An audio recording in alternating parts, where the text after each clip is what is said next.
So we all have our routines in the morning. Me, wake up, struggle to stay asleep. Wake up about 4:30, like I have most of my life. Go make a pot of coffee. Before there's about a quarter of a cup done, the aroma of the wonderful coffee makes my river flow. And then I come out and see, what do I have on the computer? You know, search for 0226, see what pops up, or look at what I've digitized recently that has 0226. And I see it's the same as every day, Groundhog Day promotional interview with Bill Murray and Regis and Kathie Lee on 226. What's it going to be like on 227? Next, Bill Murray. Stay with us and we'll be right back. Still ahead on Live from Family Matters, actress Rosetta Lenoir.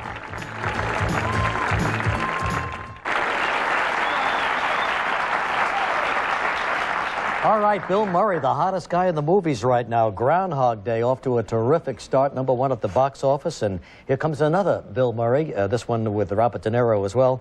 Their movie is called Mad Dog and Glory. It opens on March 5th. And here he is, Bill Murray.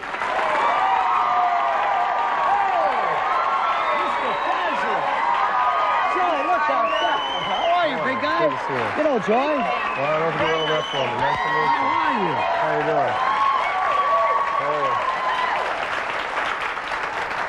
doing? Look how nice and casual Bill looks, huh? Yeah, it's the new me.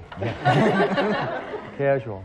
Anyway, welcome back to the show. Thank you. It's nice to be back. Congratulations. 2 big movies breaking like this, almost back to back, huh? Yes. Yeah, Groundhog #1. That's right, #1. You're the hottest. You're the biggest. What's going on here? Looks like you got some sort of a healing It's like going a on seance. here. We're having a seance. See, Gilman, you're embarrassing us again. Huh? No, This is Love Week around here. Gilman thinks candles are going to set the tone for Love Week. Well, hey, you know, whatever you got to do to put spice back in. Whatever works. That's about it. Right. Well, Well, the Joy and I critics- have been scurrying around seeing your movies, and what were you going to say to I was just critics? going to say that the reviews on Groundhog Day have been fantastic. I mean, they even likened it to Tootsie.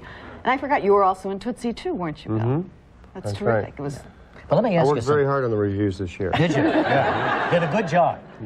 But let me get to the bottom line here. When I left the movie, I was a little confused. See? Oh, no, see, you're going to get me in the middle of a family argument here. Because No, the we just alarm want you to kept going explain. off at 6 o'clock and things kept happening to you and I couldn't put it all together.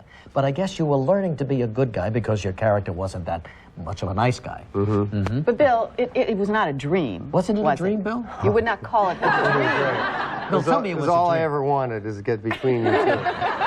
Really, I was kind of hoping Kathie Lee'd be here, but I'm glad she's sick because we can deal with this. All right. Well, it wasn't a dream. It wasn't a You're dream. right. No, you're You with us. woke up every morning at 6 o'clock? Yeah, I did. Would you call it like a fairy tale?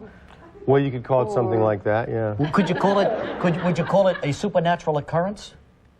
Well, let's just say that you were perhaps visited by another dimension. Somehow you jumped into another dimension. Twilight Zone. Could this be this be Yes. a science fiction theme? Well, I don't think it's science fiction. I just think it's, well, you might write about it in science fiction for people that couldn't understand it, but you would say that how could you explain, you know, we'll take an abnormal occurrence in New York City, you know. You pull up to a toll booth or something and it goes up without putting money into it. Science fiction? No.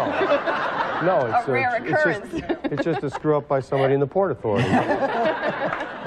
So the guy is caught in a time warp, and he keeps reliving that one day until he learns what is important in life, and makes his affections known to his producer. Well, I mean, you're doing it with candles. We did it with this very big, expensive film. Am I getting close to the theme of this movie? You're all over it.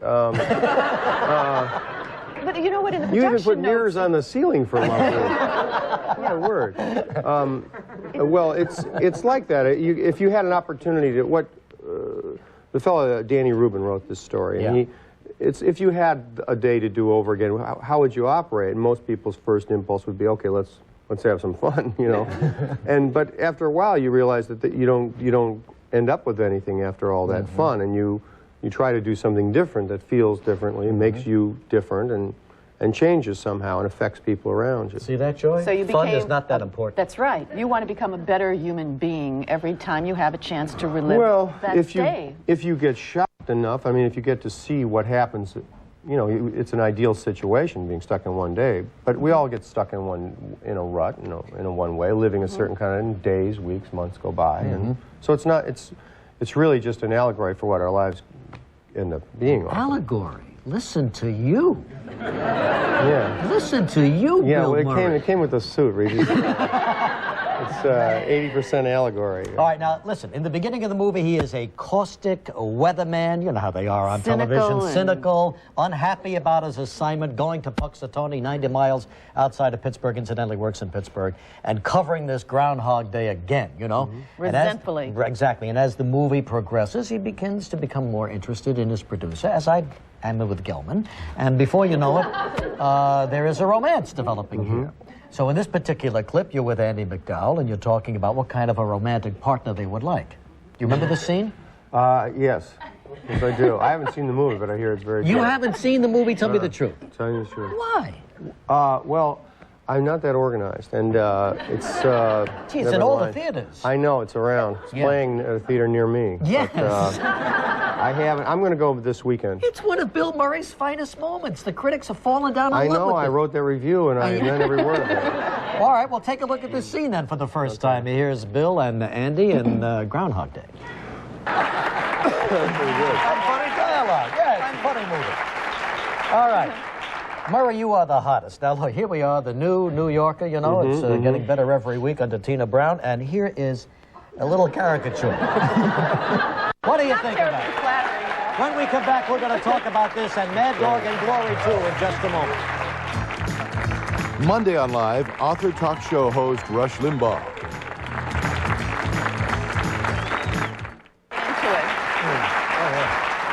Just talking with Bill Murray, you actually went back to Puxatawny to kind of research this film along with the writer Danny Rubin, and was really impressed with what you saw. It's really fun. It's really a nice place. I strongly recommend, if you're within driving distance of Puxatawny on February 1st, the night of, you should go. It's really a hoot. You see, I thought the groundhog came out of the ground. Yeah. But what do they do? They put it in a little tree stump? It's in a little they put it in a tree stump for that night, you know, and the rest of the year he lives in like a glass temple in the library, you know, and he rotates. I don't know if he's kidding or what. No, it's true. He lives in the library. Phil, he's a very well-behaved groundhog and very nice. Must be pretty old by now. So the thing is, if Phil, yeah, but that's 600 in groundhog. if Phil sticks his head up and sees his shadow, 6 more weeks of winter, That's right, and he saw his shadow, and we got 6 more weeks That means of winter, the sun as must you be can see. shining. So if the sun is shining on Groundhog Day, who needs the groundhog? You understand what I'm saying?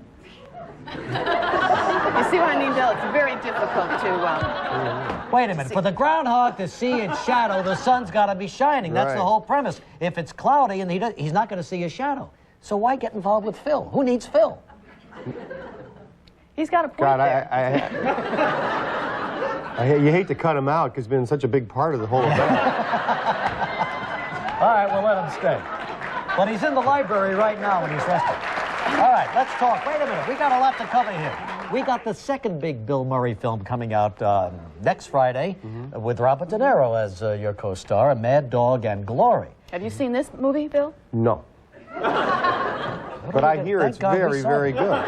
It is. I liked it. Well, you know, you play the villain in it, and De Niro plays the meek, mild police detective, and, you know, you guys could have swapped roles very easily, but incidentally, you happen to be a terrific villain. Very menacing. Yeah. Is this the first time you played a bad guy? In the movies. When Bill says, be my friend, and I will be the expediter of your dreams. Yeah. I mean, it's chilling, Bill. Yeah, it is. Really. Yeah.